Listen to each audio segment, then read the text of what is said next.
20 years I've been in Denver, maybe 5 over 20 years, and most of them went on to die very shortly afterwards, so there wasn't a great need to spay them. Having said that, I have 60,000 clients in Denver. So it's one of the largest hospitals in North America, quite frankly. So, they told me it wouldn't work, but it works fine. We were the first clinic in America, hospital in America, to require spay and neutering as to be our client. So, and it's worked very, very well. And it will work here. Most of the people are not opposed to that down here. They just don't have the funds for it, is what it boils down to. But this is not just about spay-neuter. This is about the health of humans, too. We want to work with the government. And the truth is, to work with the government, you have to show the human side of it. So we need bite statistics.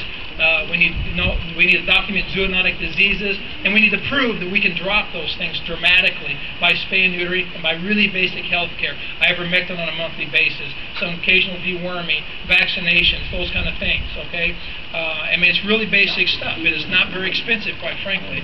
So we are looking for people coming across the border because it's a real pain to ship things down here, as everyone knows. But if someone's driving across, we'd like to get more equipment down. We just got an anesthesia machine, an oxygen concentrator, and about $3,000 with a suture down. Allison brought it down. It was great, and we're hoping to get more of that kind of stuff down. It'll help us out a lot. My company in America is willing to put $20,000 worth of equipment and supplies, and our nonprofit will do $10,000, so we have $30,000 a year to work with. That's quite a bit of money, in all honesty, for basic healthcare stuff. So we're hoping that, and this is not that big a village, so hopefully we can go from here to some of these other villages around here in the very near future. And I'm trying to get a van down here so we can do some mobile work, and we'll kind of go from there. I certainly appreciate everyone being here. This project, I'm not a rich person, all right? I work, and my money goes to these kind of things. I still want to build an international training center in Puerto Morales. We have some land donated to us there, looks like. We're going to build an international training center where we can train 6 vets at a time, either from Mexico or from anywhere else in the world. We want to become a veterinary distribution company, so that's the next big thing we're working on. We have to be able to import, export things. The prices for things down here that cost me $75 in America cost $300 here, which makes no sense since I make a lot more money in America than they do here. But it's just a consistent problem that 1 or 2 people have distributorships, and they pretty much rape you over them. And we're going to bypass that. I'm dealing with several companies in America, and I'm a very big buyer. And I said, look, you want to keep my business? We need to open something up in Mexico. So I have 3 of them looking right now to make sure they can do it. But we're hoping to be able to start distributing veterinary things down here in the next 2 or 3 years. It's a little slow process. If anyone knows how to help with that, if anyone has a distribution import-export license, we can use their expertise. So I hear it's a real pain in the butt to get. But those are the kind of things we have to do, because that's the only way we're going to move things forward in a progressive manner. The veterinary students are definitely ready for something different down here. In fact, I see more enthusiasm in vet students down here and in Mexicali and different places we've been through Mexico than anywhere else in the States. It's ridiculous how much different it is.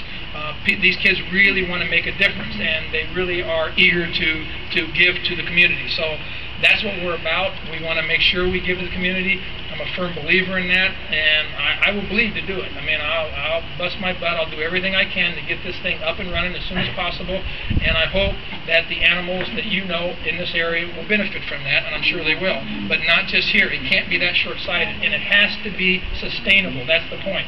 At some point, obviously the clinic in Merida is making very good money. It's sustainable. I basically funded it, but these guys are paying me back, interest-free. That money goes right back into nonprofit work.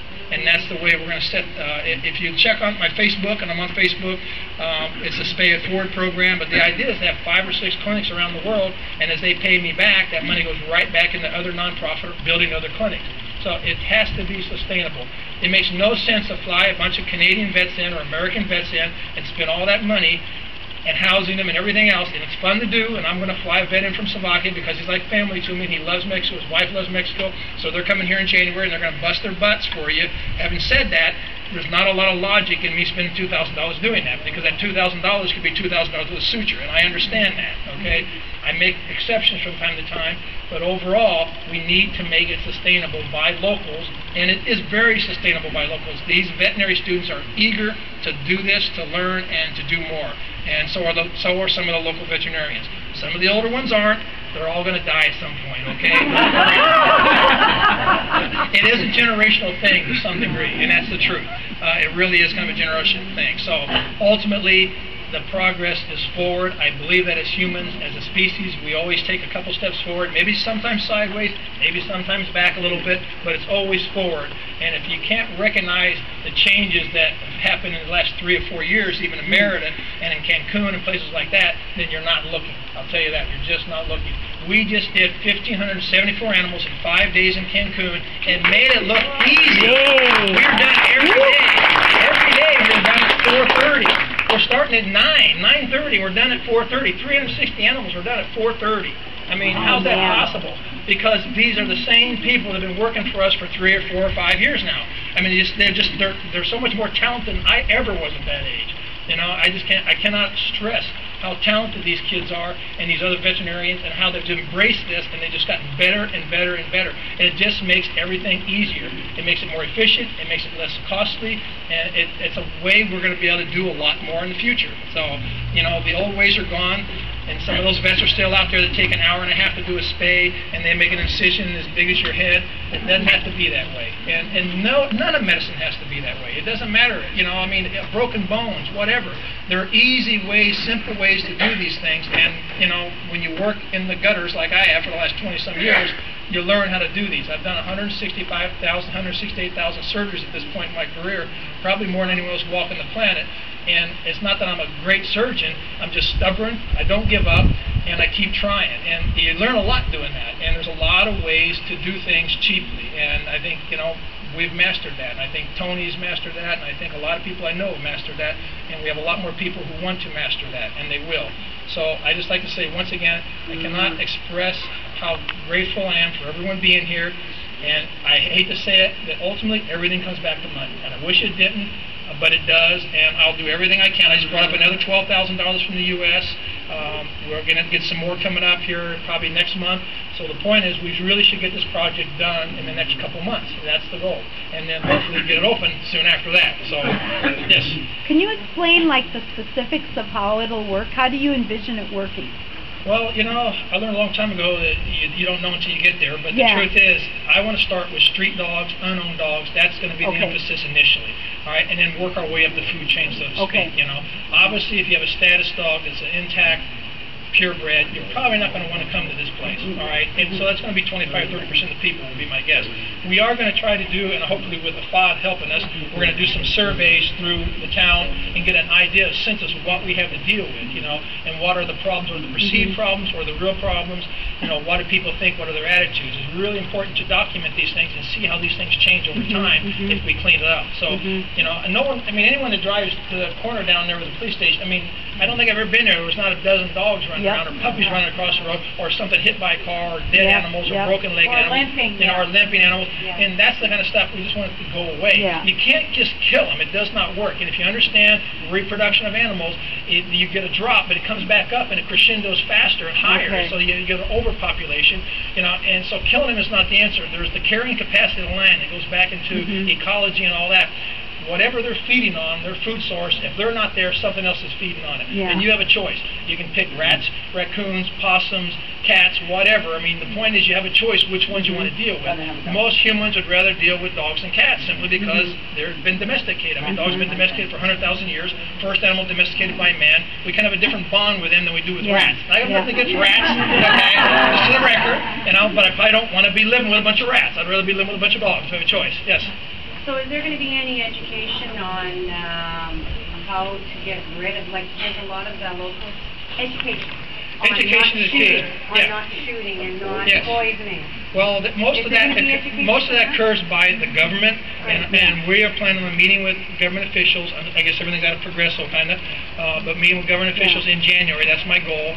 And I don't mind taking on the financial burden of some of those animals, but they can't come behind us and kill them if we're gonna make them better. You know, and so it's trying to find that compromise. Will it be a perfect system? Probably not, because governments change. You know, so that's one of the problems we're having with right now. The clinic. I mean, we've been getting so much help from the government, quite frankly, in Merida and Progresso, and all of a sudden this last year, everyone got voted out, so now we're kind of starting at ground zero. So those kind of political things are always ongoing, and that's why I say you have to put it in human terms, not animal terms. If we can get some data and say, look, we can prove we can drop dog bites, and I can prove it because I have lots of data in America. We've worked on reservations, which are Indian reservations in Montana, which are very isolated, and you don't have a lot of people coming and going, and you can really just watch at night. In a 2-year period, we have a 90% drop in dog bites in 2 years of spay and neutering. Wow. Animal control. It's pretty dramatic what can happen, and that's published by the Latham Foundation, by the way. So a lot of that stuff is well documented in the literature. Now, trying to get a politician to understand that's another story. But I'm not asking them for money, at least not up front. Maybe 3 years, 5 years from now, we can go back to them and say, look, this is how much we've saved you by you not having to do this, and how much healthier the animal is, then maybe you should consider putting 10% of what we saved you back into this project. Can we get you to help with garbage issues? The truth is, the garbage issue is a major issue. And you have to be in India, Turkey, every place I travel in the world. It doesn't matter. You go out and kill whatever you want. Something's going to take that place. There was a town in northern Mexico that killed cats for 3 years solid. They just killed. They had a thing about cats. There was a little bit of rabies outbreak, and they started killing cats. At 3.5 years, they had a plague outbreak. Why? Because they killed so many cats, they had all these rats and mice. So my point is, you pick your poisons. You can't. We're in a society where things just, if you're going to shift something way to the right, something's going to happen way on the left. So common sense, and unless you deal with the trash problem, then there really is no sense even thinking about dealing with the stray dog problem from a government perspective. It really isn't, because you can poison them, they're going to come right back, because something's going to eat them, or something else is going to come back. So what is your poison? Yes. Okay, so initially you're talking crack legalization. Absolutely, I'm a firm believer, but I am not pro no kill. Okay, if it's banged up too much, we can't. It's going to be euthanized. I will not do no kill, but humanely, absolutely. So yes. We can bring in dogs, cats, whatever we find out there. Anything running loose. We can get them sick and. Hey, you take it out of someone's backyard, just don't tell me. I don't care.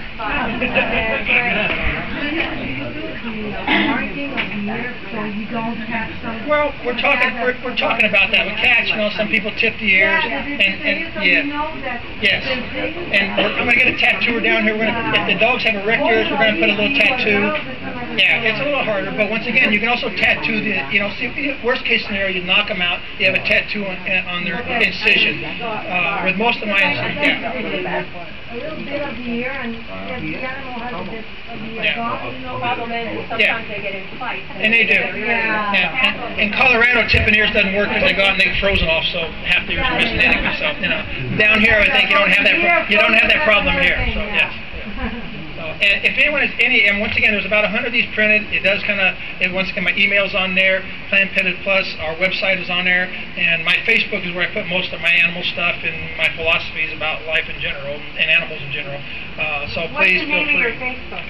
It's Jeff Young on their Facebook. Jeff Young. Yeah, Jeff Young. Jeffrey Young. We have Planned Parenthood And then we have Planned Parenthood, we have Planned Parenthood International, and we have Planet Pet. So, yeah. So, Planned Parenthood International is my nonprofit, and I do have a 501c3 established in the U.S. Obviously, they don't really recognize nonprofits down here a whole lot, so, it is what it is there. So, and if anyone has any questions, I'd be more than happy to talk to you. Please buy drinks. It goes to a good cause, and have some fun. So, thank you very much, everybody.